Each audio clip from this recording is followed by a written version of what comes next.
Uje nyansan. Ha, ade ba akon so a ye beka ho asem. Niam ni bi wo ho a ye bobɔ so kyerem. So to ase be yen ma okwan se obi nkoye. Ye de kai mu bibi.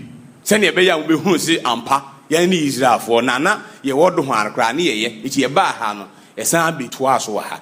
Nshaka giso dida. Amen. Na ebi wo ho a enye emma Onyankopɔn nti wa ma ho kwan se ye nkoso anye saade no. Eduru bia bi ebufuo brani nipa ye saade no. Nshaka giso dida. Amen. Ni edi kan eye okwan ye fa so no monsa. Ti kasa ni ye. Denti ne wo se ye hu saade no. Sisi ya no okwa abrofo mu a onom nsa wo glass mebo a onom nsa wo glass.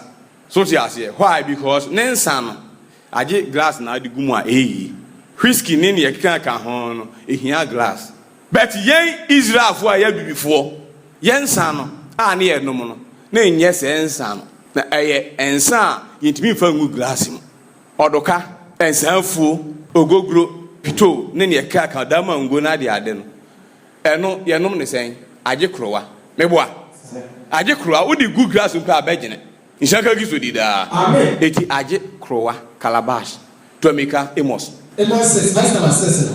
Can one answer? Verse number 1. Ti. One year.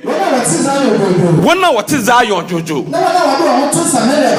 Eti both Judah and Israel better Samaria no. And now Judah was Zion, Jerusalem. And was 1 year, 1 hour what is Zion Jojo. Now one saw the one to Samaria.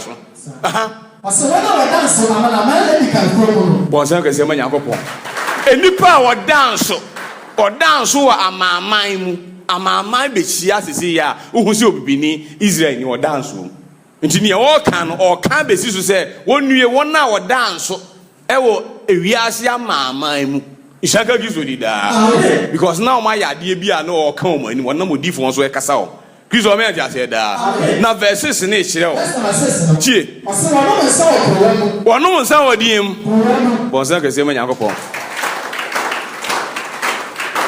otie nyansan enti yen amamre mu no yen san ne ye nom no effect bi ani nsa no tie kasa ni ye anya fe ne be kire ni me kire wa ade bi keke ensanfo na wo za no so tie ase ye kire o ne ma ne ye ma di pa na especially me man side no no you want to change because we hwe kwa kan no eye natural no abena so ti ase eno abonija se ne ba mu ba de kakra eno okọ na chemicals akofa no ye de chemicals akofa na dane na ma bibi wom ene si wosara because okwan ye fa so nya se alcohol na wo no mo grass mu no asem sebe ti ne bebre na kidney ene liver akondem no de na mo odi ase nanso bisa ye janom those time anom no nsa obenu nza ku akosi die ne be yi obenu odeka akosi die ne be yo Nshaka giso di da amen na yen ni ye nom nsa o krowam ya mamre no obroni bi eni ho nom nsa o krowam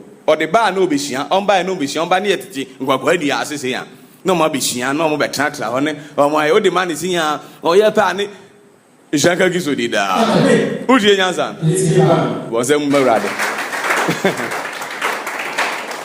we nyina ya niema ya ba ha nyina ne ye a e kire se yen ni Israelfo a ye kotena mede eso yen ya ne ya san ba Nshaka giso dida amen and me ga cho se no nti fansanfo ko ye wadwuma o asem na me ka e na ye kire mo ase ti ye be kire bi biara ne papa o ne boni o ye be kire o eno na de be hunu ho Nshaka giso dida amen yan troaso afi ensaguo ensaguo so ya de ba ko a na ye wo ho nyina ne ye udie kasa na ye wo ho nyina ne ye na ehyaase afiri baabi ene beduru baabi na baabi a hyaase ne menka enipanti menka ne mo me hyaase afiri baabi a beduru ye udie nyasa aha because the more na wo kira de em ko deep no ne o emre bia adwen sei na wa hyaase afa ade ne ede koye adwuma wo mre so a enye adwuma bi wo mre so a ye makwan bi enti nsam na mbeka no so ti ase emu ye rem but enama disua me de kire wase ni nti no so ti ase enama me kire na bibi wo ha mintimi nka ni sabri enama tiefo na hwefo na ye differences ya wo mu nti Nshaka giso dida amen e woni hia honhom ne se me nka kire no na meka be deep things bi wo ha mintimi nka Ishanka gizo di da. Amen. Uti nyansa. Yetie pa. Banyansa fu ebu ni be ne yanka na asem. Na Bible say kanyansa ho asem kire won na wanyi won. Uti kasa. Yetie pa. Nti se man timi anka ni minim se ade ne ko wiase nyina. Ni nyonipa nyina ho ne e wo sa nyansa na de beti ase. It will can wie pepe a obefa ni different. Akoye ni different. So ti ase no so your how. Eno nti ensa guo no me hya se afi baabi. Eye ade a Israelfo eye pa abifo ye ba ha nyina na ye nananom nyina egunsa ahemfo abedi yesu nyina ende kra star no mkoso aye mewa fine na ne edi adanse yesi yenya bisa oman bi apart from yen oman ba ni gunsa oman ba ni poor labation ti kasa ni ye asem aye ka no ye ka dia kire wiase ni dipa nyina so dia se ti so obi si onu gunsa aye na mamre o ne ba bia on fa ho adanse mbra enti na asem na ye ka no utimi improve me wrong e obi bibia ho no doubt because already nyankopon na odin nsem ni hinta yen no e na ye dan na di a kire Ishanka gizo di da amen me so obia me be yi video bi a kire obroni ba na kasa se be kan se yen ne ye this civilization bre omo Europe abrochi na so omo aka any history mu see civilization started from Africa. It is a starting hard and then above any baby, I could be money. In Shaka Giso did that. Amen. Put in your son. One day. Why?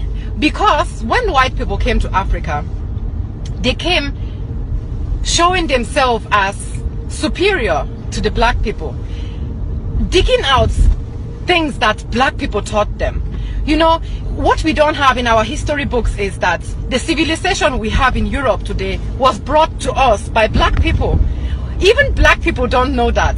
Even many black people don't know that. They don't know that the Moors, they were West Africans and North Africans and Central Africans that came to Europe and ruled Spain. They brought civilization to us. They showed us how to use soap, how to be clean, how to behave like a decent human being, you know. All these things we didn't know that before the Moors brought civilization to Spain. Did you know that the Moors ruled in Spain for 700 years? Where is that in our history books? It's nowhere to be found. Because why?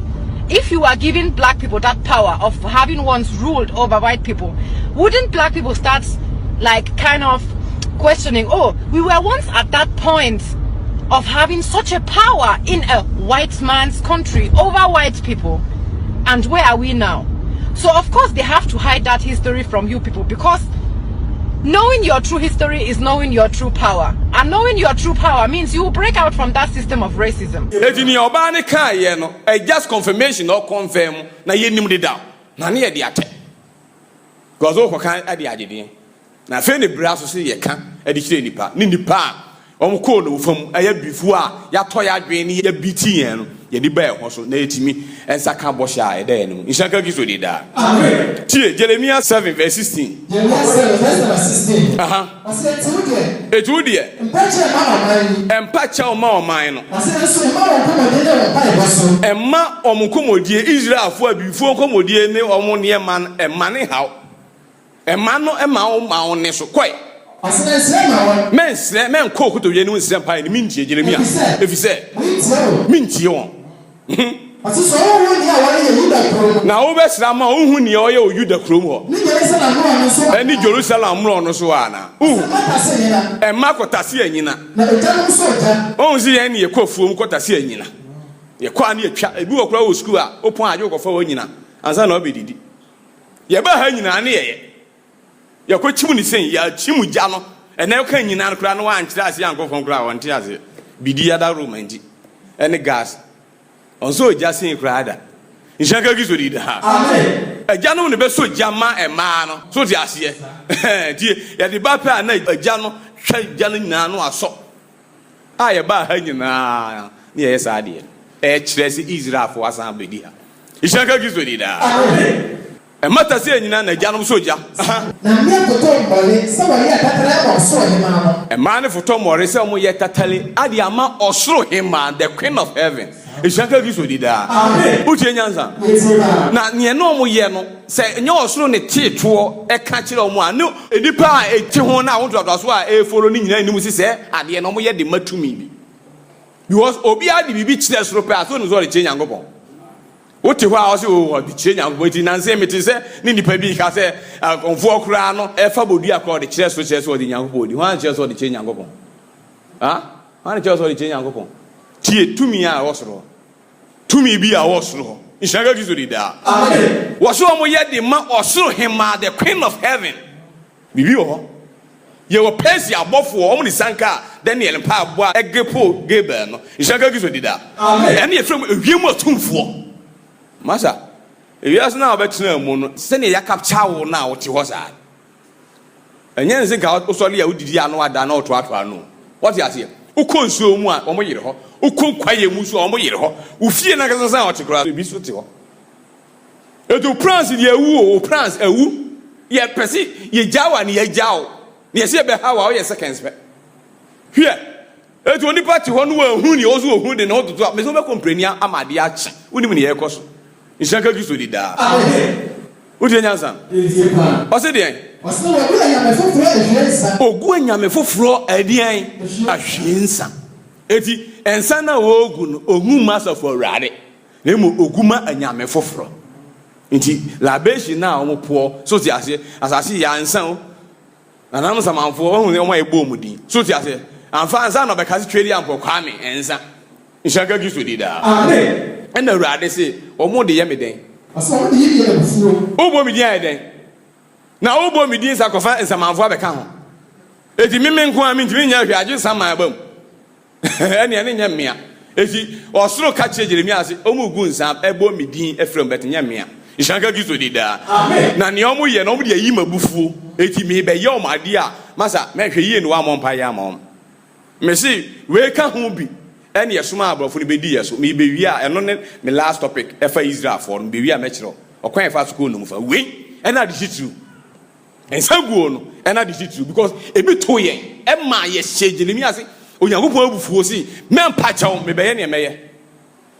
Yeah, but has to the same thing. Did the mayor near none number 2 year at your party near or down how? Udo ye kwashi ye penny near me free so be kwa de chia e de fomu kokra no ani age.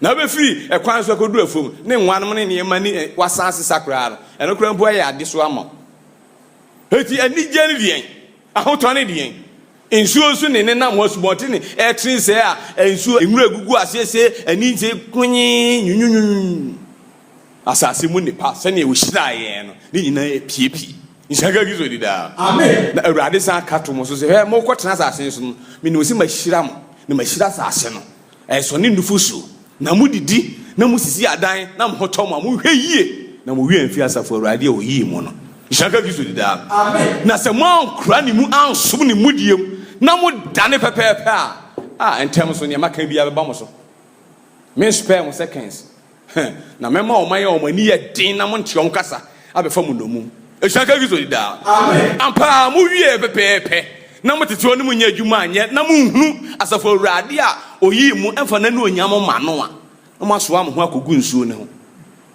mu twanwan egu nsa nana eda wasese afeso ye wabon ye ho ban ama afe na ko na wieye ni wo ye mu bia ekọ awo so ono ne eba wo ebi janka gizodi da amen ebi na mo ye ye kogu onyam foforo ahwensa edi yima bufuo di hwa ye wieye ni Kizo me anja said that. Amen. Who je nyansa? Yes, enti enya adepa a wo se yekoso a practice e wo manwe.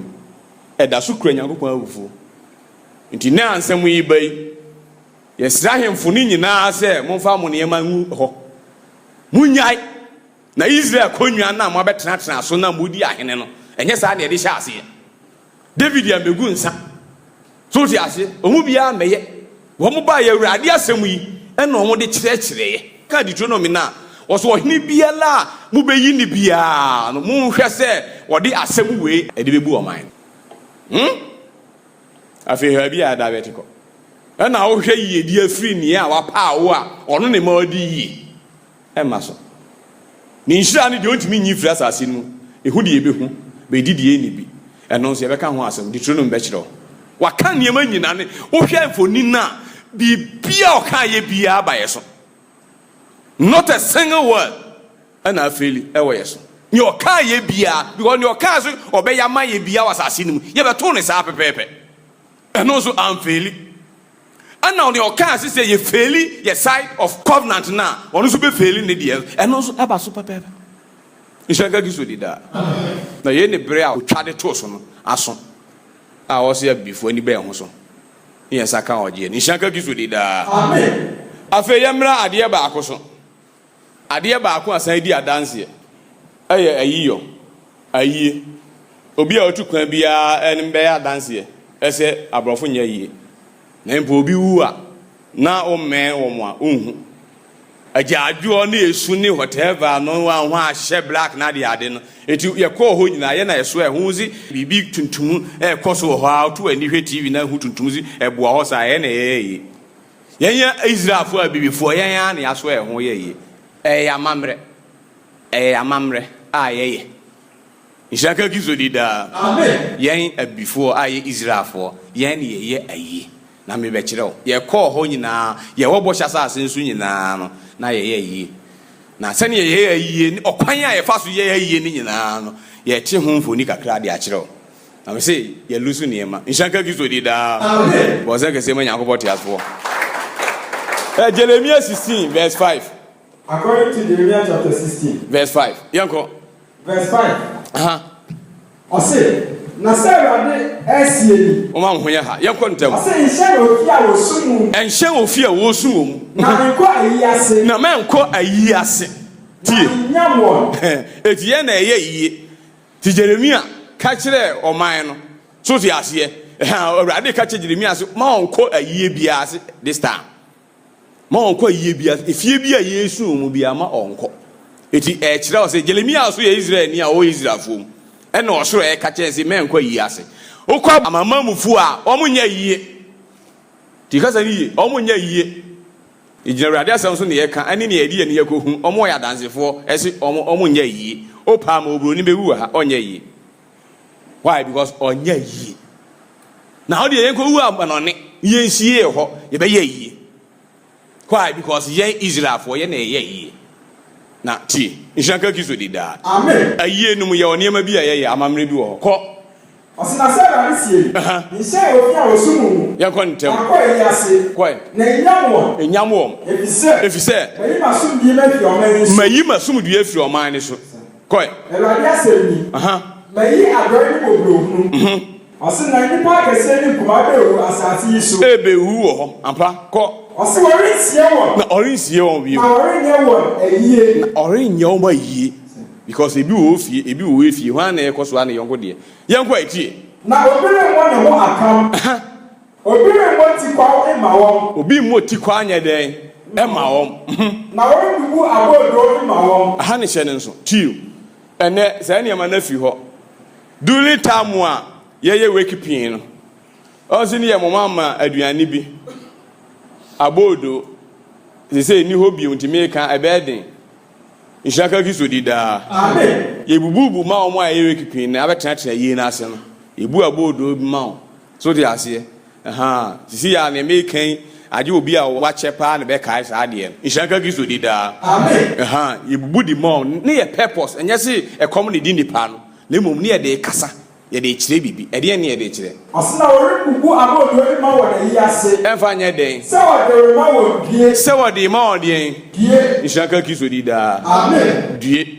Owufuo no ho. Ishaka kiso di da. Amen. Oni ne nti Awurade Yesu Kristo sububu abodo ma won. Mo ma ne due.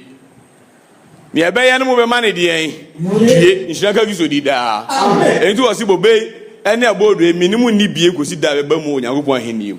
Kristo me ante ase da. Amen. Wutie nyansa no. Yetie ban. Esi due o na me nue ne de ama. To de ma pepe a wo kire se due.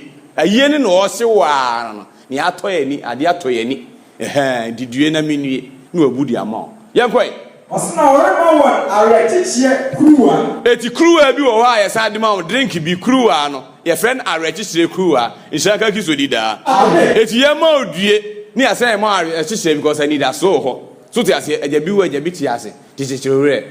So ti ase na ye ma nti due ni de ne ye da ho no. Ni enya esa ma drink na na esa chose due na sa chichire. Awurade Yesu Kristo ebra obubu abodo ni wie osam apagya kruwa esa hyira so de mao ehyanka gizo di da eti da biara mo bedi abodo yi na mo be no kru e mo fa nka awurade wuo no ekozi so be dey mo so ke se manya go boti aso eti yasi ade yen ene ye Israel for ne yen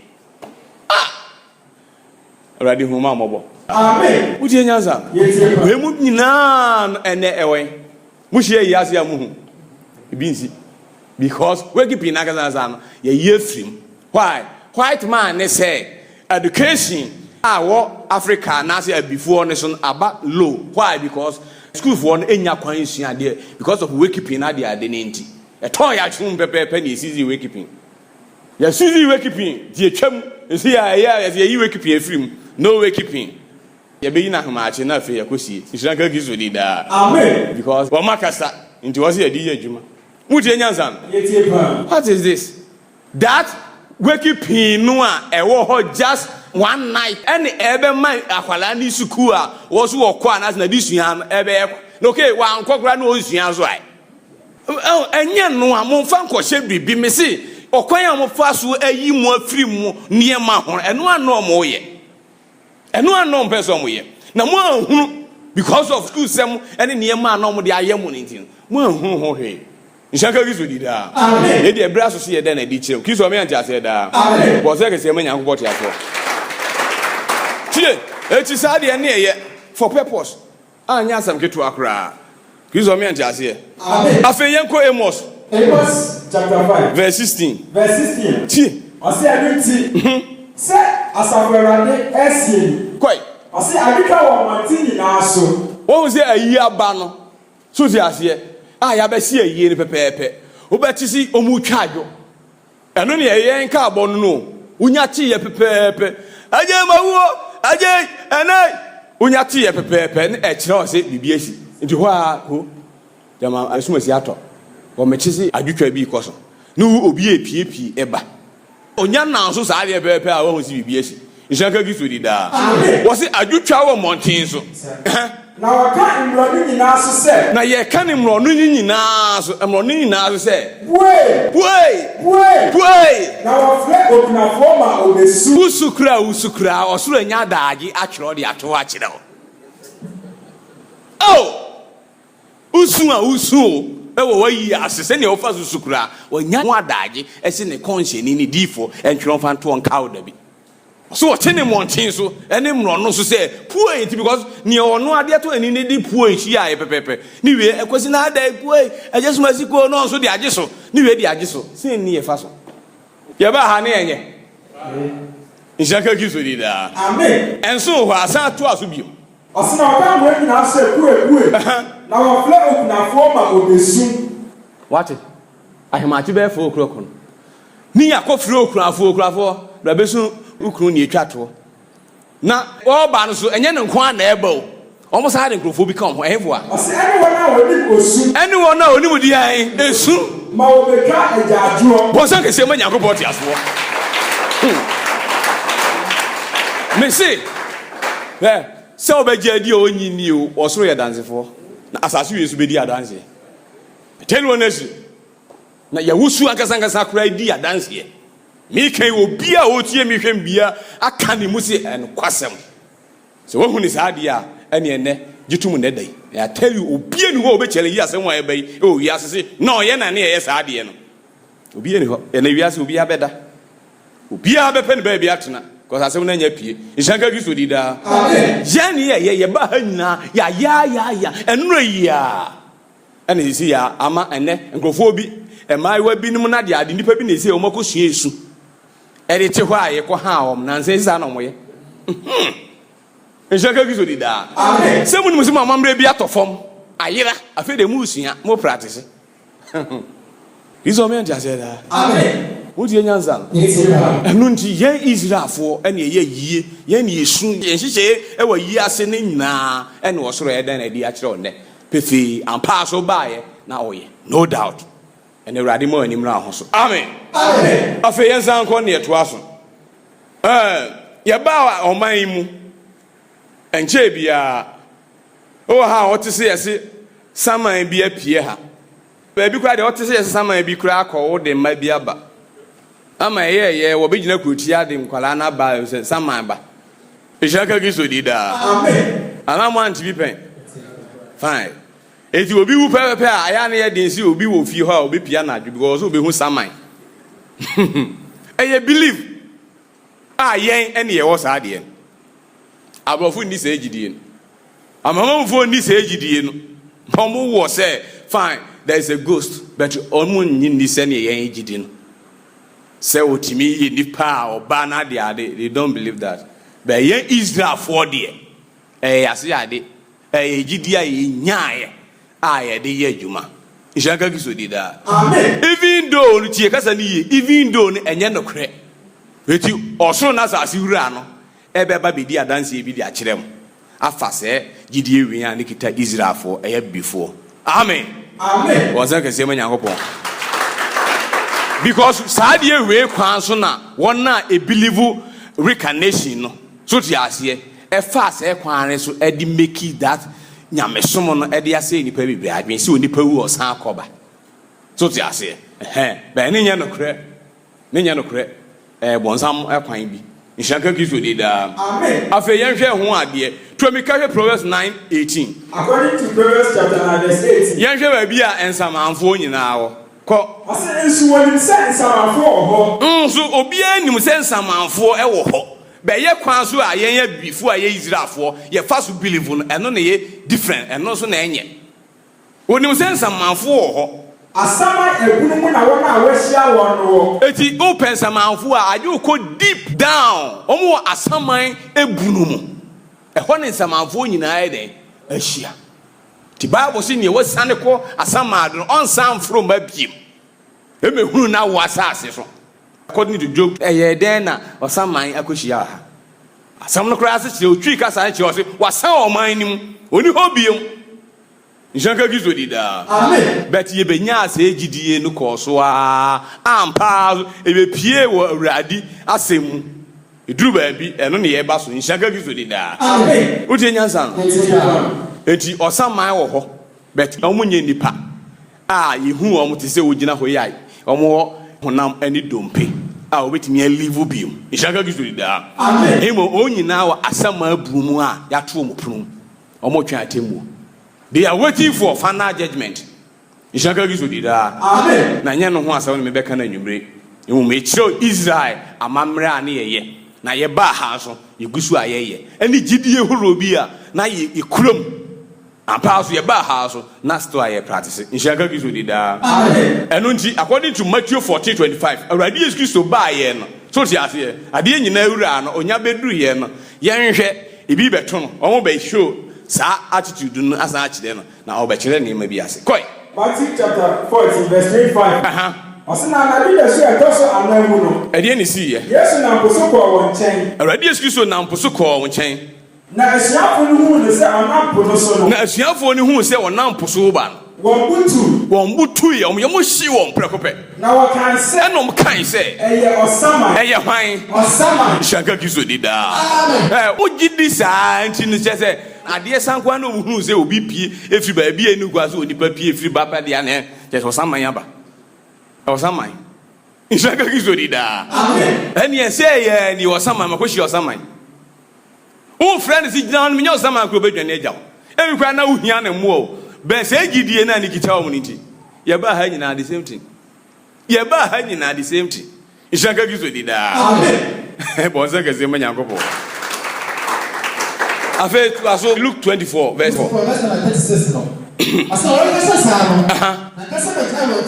eka say eno osi won say asudue kam eno bopri edien wo huru dien azaka kiso di da ebre osoli fire ufuo mu no so ti ase na odi ahemfire because na afi wo spirit so ti ase na so wa appear ohonam fom enam so onyane yeyi ne ho adi se obi a on say God Bible so wan kan nam ezi asonse wawu ni die ai onipa na dwen mu se ni aka bia esaman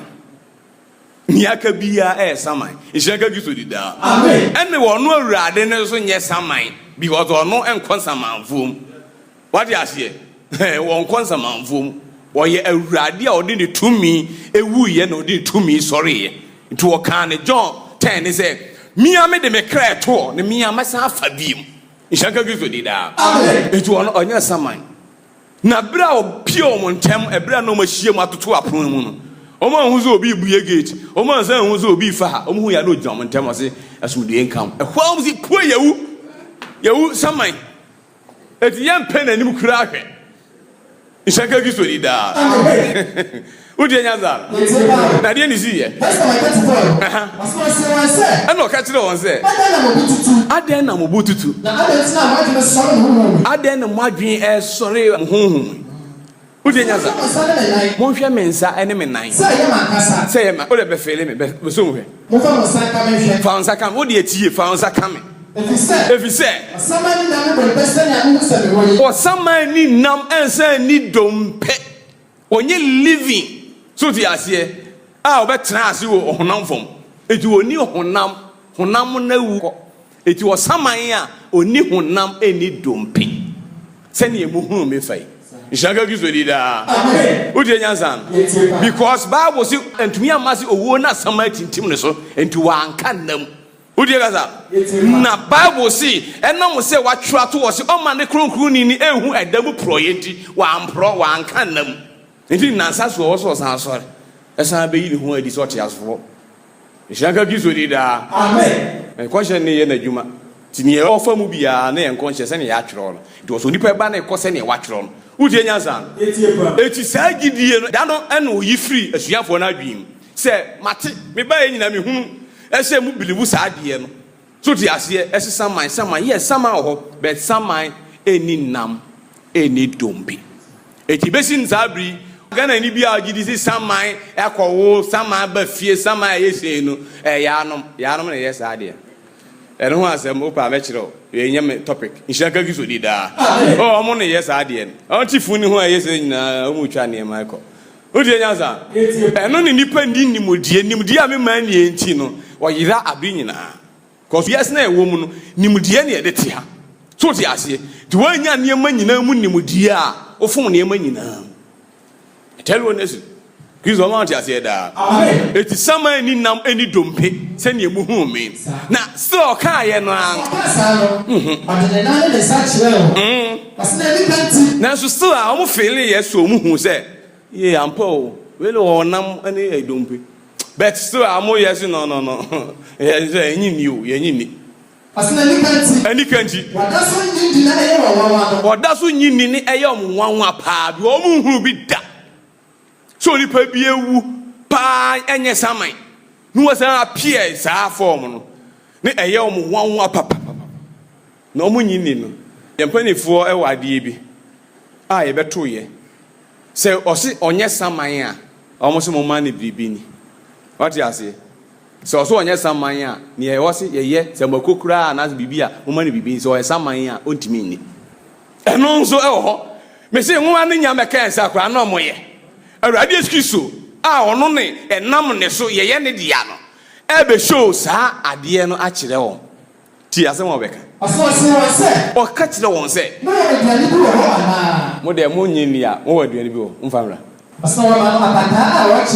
na ye dey odi wo manim odi wi oso ho se menye saman go bi saman ka mentimi ndi ye ba ye safety so obi ye saman a ne wo so onye saman a ne ye di twatwo a ne panifo so oi mo pe bi man ne hade enti ayade ye a ya wuzu ade a besi sa bri nyina ye nshaka Kristo di da mo amo to no ene mo tinsem pa ye kirem mpanifo na mane ma bebre ayiram na awie esi amoakona adu no nshaka Kristo di da amen me se o man ya wo hu ni yen call paradise yen call heaven na e ba ne de nanso ka e believe heaven was assuage sani nyakopo timo po no ye no obema Israel alivu tini o heaven no because ne nine ba bia Israel ba betena bia asafo ya de na isi so na hinkro enti ni Ghana no me se enyakopo man what you say ne dia bet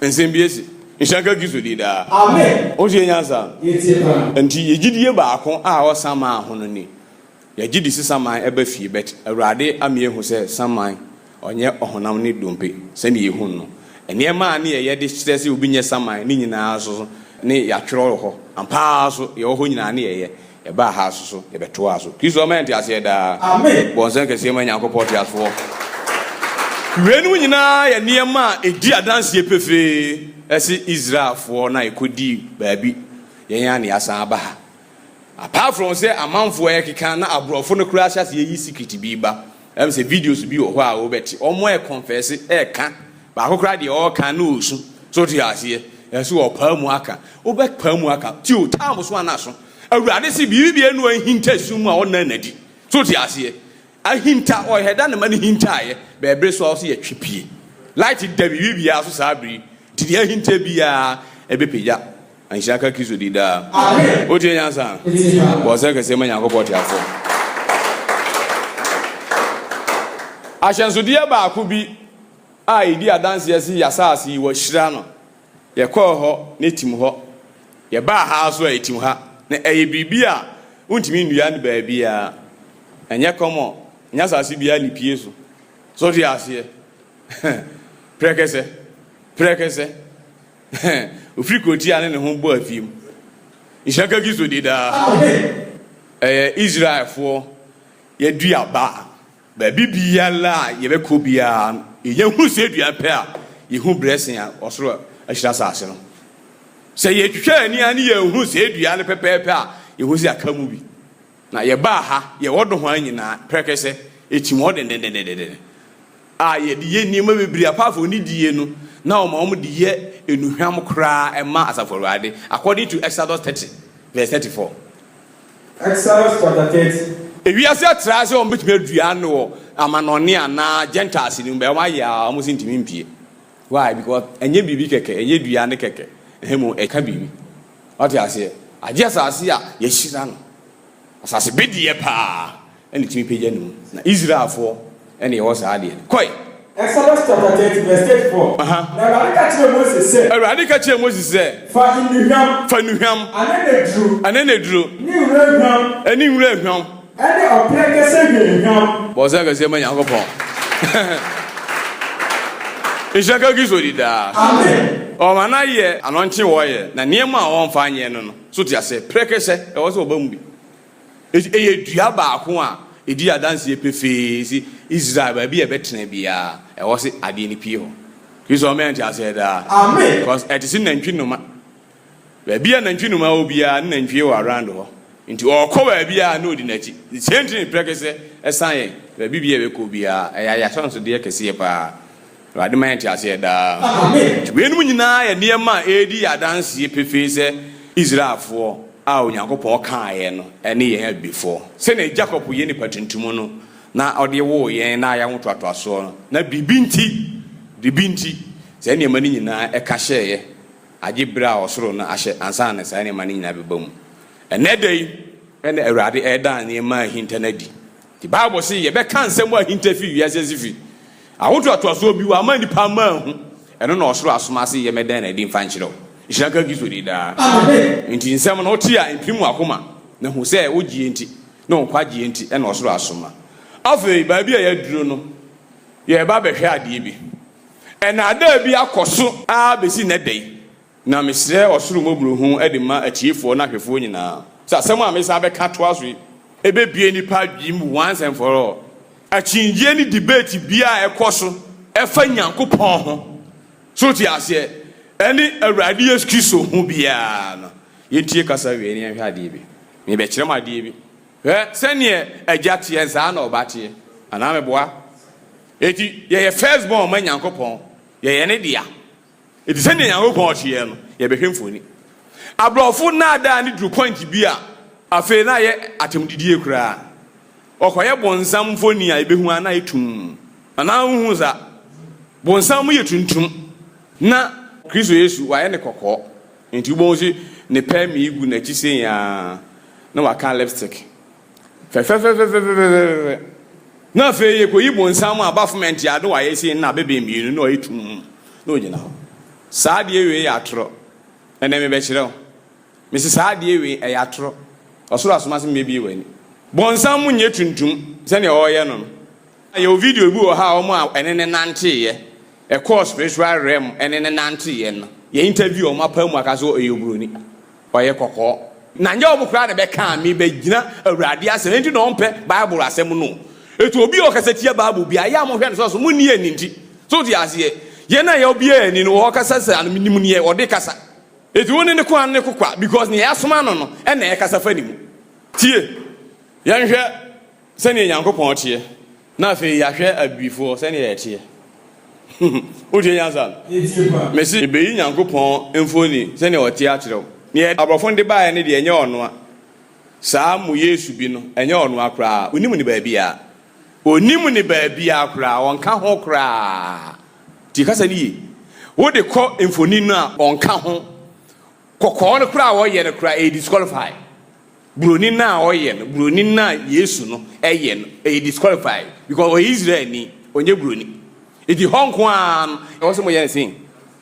Ansa ne na ho ofe no kra na ho aye fe no kra no e against so di ase na ho ofe kra na ho aye san aye fe broni na aye fe no kra e kire se e disqualify because nkonshe no en kire se ne ho aye fe. Odi egasa enti na be yi awurade Yesu na kire mo e wo honhom na de aba honam fam isaka gizo di da amen bo se ka se manya kopon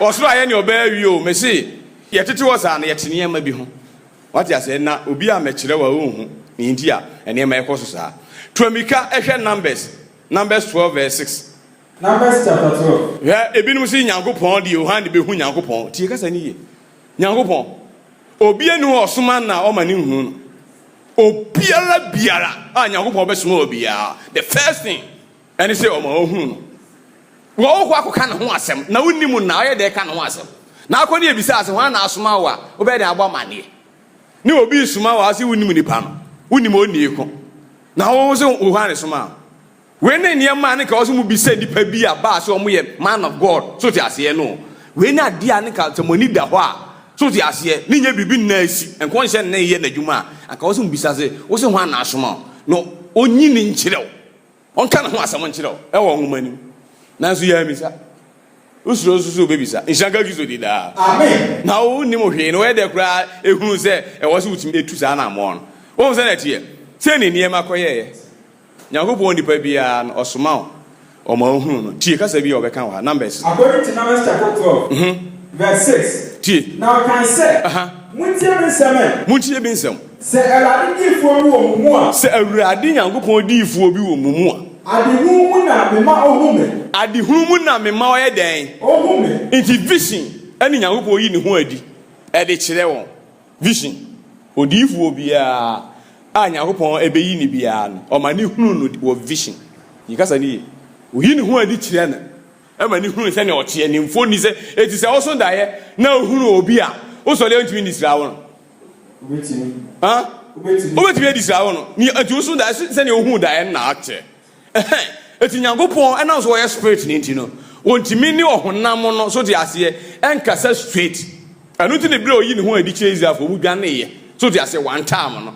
eno kura wan fa full picture na ma no wona mrunkum ne bae no obu dwane ishanka giso di da amen na die enti ne ma Moses timi ne kasa no na no aha na oso bisa question die enti ne ma Moses ne kasa no na no o ka kire Moses ma transform ma yewu Onyankopon ti kasa yi ma dane wo Onyankopon according to Exodus 7 verse 1 eti ma dane o sa no you can approach me because enye wo biom na ofesi nie wo mu sisi ya ne ma ye wo mu sisi ya mia masa ye me ho e wo ishaka bi zodi da amen eti Moses be kasa Moses be ye adwuma eri Nyankopon be kasa bet nye Moses ni Nyankopon ye kasa na mo Nyankopon ne ho ye den kasa within Moses I tell you honestly eti me ka chose odifo obia Nyankopon soma no onye ono no ye odifo no enye ono ne ye konhyeni no na mo okonhyeni no ene odifo ene ne ene wo ni mu no tini ene wo Isaiah mu no e kasa no ono ne ye odifo Isaiah de oye vessel tontolo abia ya fa ni mu kasa udi kasa eti ebribi sun ye ma afuru ponko e kasa afuru ponko ne ne e kasa na bi obi ne kasa e fa ni mu obi ne kasa udi kasa eti nya afuru mu ne kasa wo adwen ye de kasa asaba na mum edon ni mu no ya manifest e kasa fa ni Say no so ye na de. Eti Moses strong ko obeye ye ne say awurade e transform it to the point here. Otimi ne kasa direct e o honam fam. Nshaka giso di da. Amen. Wo mra wangu. Wa anye hwe se ne mugidie e kire mo no. Who dey nyansa? Be beside or no odifu obi a ho a adayesun any vision and o mani hu. Ohi ne hu adi. Enti Jacob hu no. E o vision bra no wada e no hu se atwede bi si ho e kosoro a wote esoro ho. Na bofu edi afusane saa ohun e vision.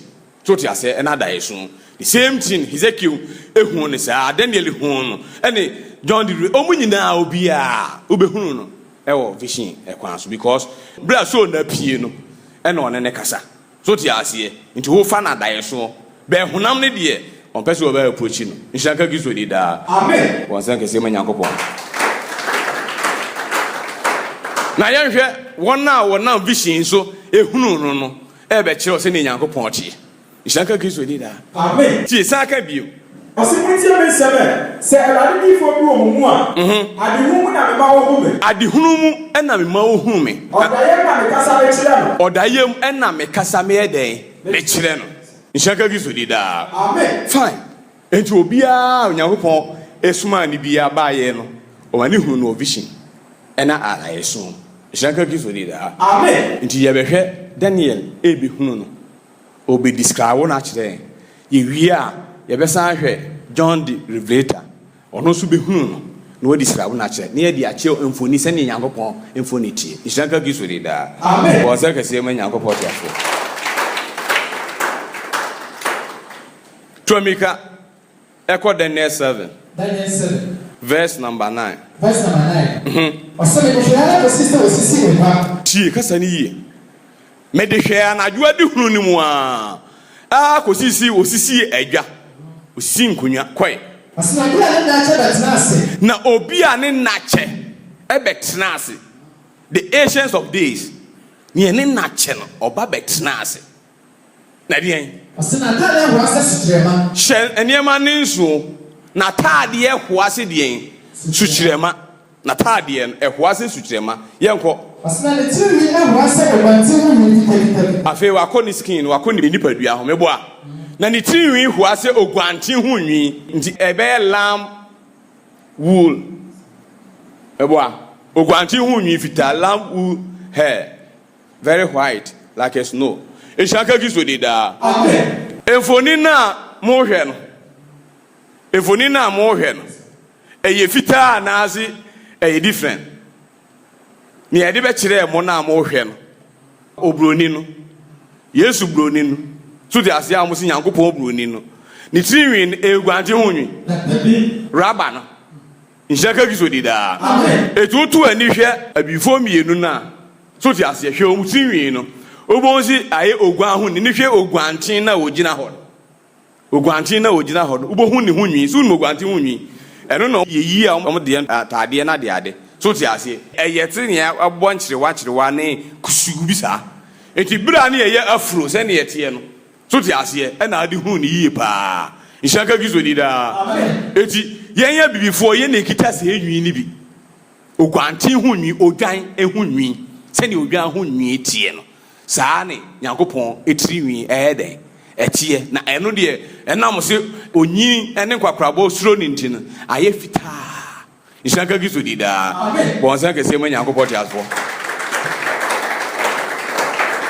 eju Nyankopon etiriwi nya raba egu na chi se peme no egu na chi sro no so di ase enye Nyankopon no onye Nyankopon onye obi a on fire ho hwe nshaka gizo dida na enada na omde ba ya na kesepa ni dim ne sa oni na omde ne ba ye ba yi na di a kire wo ebre be kan tikristo ho asem no ho na edin be pie nshaka gizo dida na ne de mi yi Nyankopon na a kire ama hunya hunu Nyankopon ehu Kristo Yesu wie pepepe ni aka bia obehu si atro ene ni pare ba ya me se na ada no akọ to the point say enu di ne ma eye oyase oye black pa na odidi Nyankopon atem eye oyase o kala no e de se me kala yi bia so de ase o se menye kokọ e na menye tuntum pure black so de ase ase polish browns ti kasa ni polish browns bible ne sa na ofre no on se sa polish browns o hwe a the same thing I'm say be ya chiwo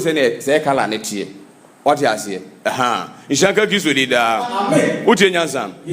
Afe Ancients of Days no aye Nyankopon. What you say? Ya yi na chi ni tinwi e ti say ogwanti hu nwi fita. Afe John emie hu Awurade Yesu Kristo. John emie hu Awurade Yesu Kristo. Na afe won confirm mo na afe obe hu say ni ye Daniel hu no ono an de ba asase wi so. Ko tie. According to Revelation chapter verse 12. Tie. Asina me dan me say me ko hwe na e kasa kire me no. Na me dan me ho no. Me dan me ho no. Musika ka na dia aso. Me hu sika ka na dia anso. Na ka ni dia no fifini no. Tio. Na eni bi ni na kasa. Na ene na ne kasa ayen e kasa free verse 7 tie ene na ne kasa ayen. Verse 7. Tie. Ose hwe. Ona amnukum wo ba. Obi na mrunkum wo ba. Na eniwa nyina behu no. Anyone na ede pia wo no. Na asasu musua nyina bebo ne ho abubu. Na eda no asase su musua nyina ebebo ne ho abubu obesu no. Deti na awiase aman besu oni na oba. Why? Because oba ye no oma hunu no. So ti ase oba ama oma ye ne oba na wie. So ti ase be oma hunu se ne ne omosusu no. Se ne ne yomo odwene se ne nye no. Ishaka Kristo di da. Amen. Na mom ne omo reject ye no. Amu se be ye ono an se ne ye ono a. We ne obeda na di. Awie brem. We ndini wasoma asem wi aba. Ishaka Kristo di da. Amen. Utie nyansa. Eti konse ne da ewiase ba besu esu bi. Ko ti. Ose you. Amen. Amen. Awurade se. Awurade Nyankopon awurade se. Me ni alpha ni omega. Me ene alpha ni omega no. Ni awo ho. Na oho de down. Na oreba. Na oseba. Ade nyina sutumfo no. Amen. Amen. Bo se kese ma Nyankopon. Ade nyina sutumfo. Etu o kan se kasa wie ye pepepe ni Yohanesi o dane nani. Ahwe ni one ne kasa nto asoti. Osina me da me nisa me ko hwe ni e kasa kire me. E na o dane nani so ko hwe ni a ene ne kasa ye. Ne ho ani.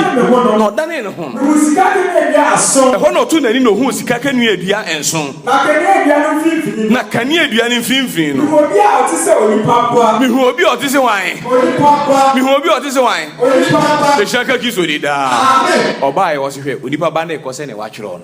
Udie kasa. Ti ko so Ose atade yu. Osha atade yu. Tie kasa ni ye ba. Santo aso. Na odi sika aboso abo ne kokoso. Na odi sika aboso abo ne kokoso. Na biti ni wo se ogwanti bi fita. Amen. Amen. The Ancients of Days no ni tiri hu ase ogwanti hu de yen. Enye san de ne kan ye no. San kan hobim. To mi ka entam. Osisi edwa. Na obi ane na che betranse. Na tade ho ase tustrema. Na ni nwini ti se ogwante hu nyi fita. E na onipa ba ne so e ti se de. Asina di tini ni hu ase ogwante fita. Bo se ka se ma Nyankopon ti afo.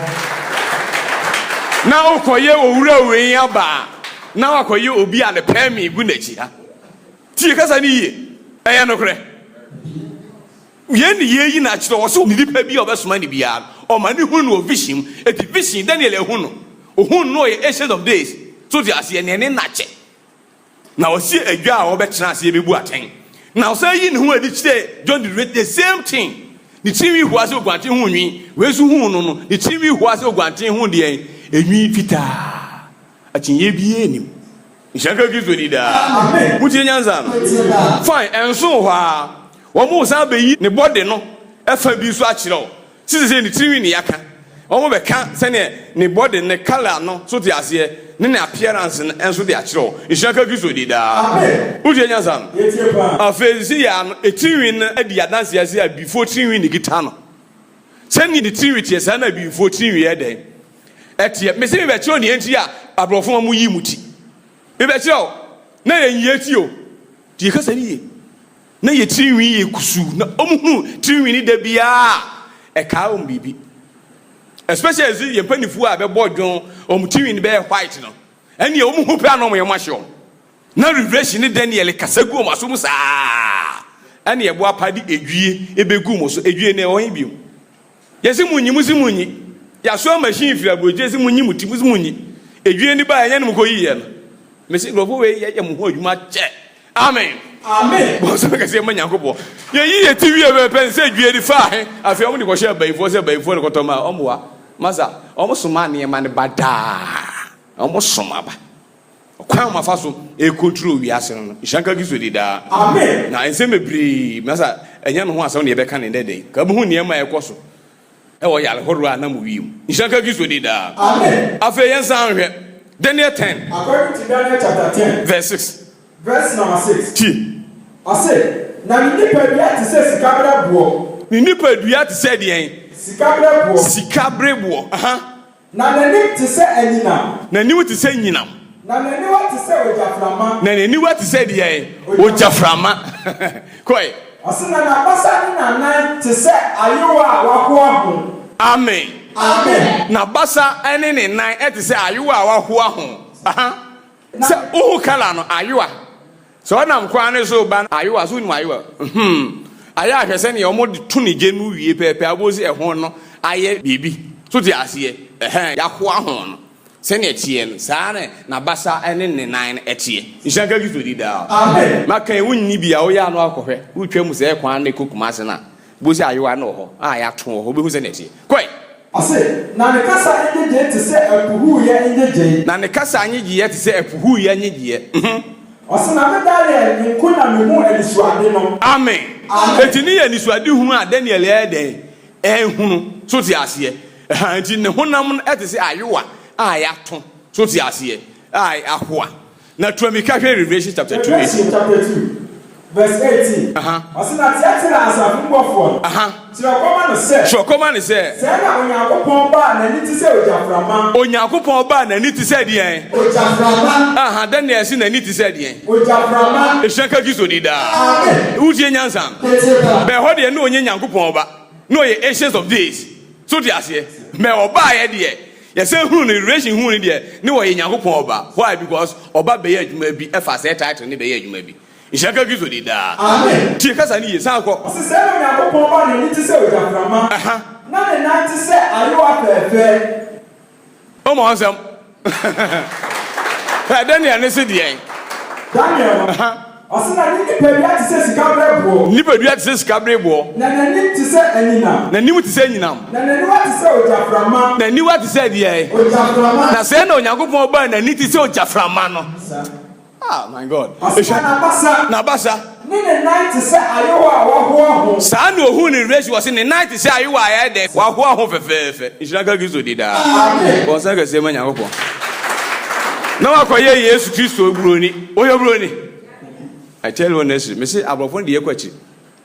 Onye kokko wate. Oyeye kala na Africa kala na before kala no. Enu nikita no. E wo osoro ho. Nshanka gizo di da. Sani ni picture tie nsa na ode bo yen. Enu ni ebe pie wi aso mu si bibia pie. Because obi picture ene e de bo Adam asefo. Kokko no. Ne enti a ese koye kokko. So they say ni Jacob koye tuntum aha ne e kire oniema mienu. Ebe koso wiase ti kasa ni ye hanne be chi oniema mienu koso wiase fine enti nyanwan wase Nyankopon choose Jacob say wo ye ne dofo odo Jacob no tan Esau o ka bibi a kire o say Esau represent obi kala ne Esau de apie no na obi kala asoso na Jacob soso de eden apie no ti Jacob de Nyankopon etiriwi ene ne kala so de ase ene pieye aye before Israel for ishaka gizo di da amen enna Esau susu di bonsam e kala so di ase eni ni nature e pieye twamika Revelation chapter 12 Revelation chapter 12 verse 3 osina sanchane bi fu yi ni ho adu osoro ensanchane afofo yi ni ho adu osoro na hwe ochiase kakraka de en Esau pio eno eden kokko ena ochiase kakraka de en kokko ale na oye na no ayi ntuntu wo ba bi adi makoduru o wo ba bi a abrofo ne di mu ankakra ade biara enye wo mfom ya shefti abegum so ene ne ye ma wo so ya san tan wa twa because fa ye ne ho enye yi na masa hwe asawa America ne anibiri sa na America pa sa emfoni a ye de be daada mu ina de ade kala yi a o mo de ba ye ene ne ye kire wi so ti ase any trinwi na de adi ese eno ko an ense e kire wo se enkrofo na die o ishanka gizo di da amen wani na shai no baye na huwo ehunu sa ejuma ya fonu suso yesu kan sa eja pede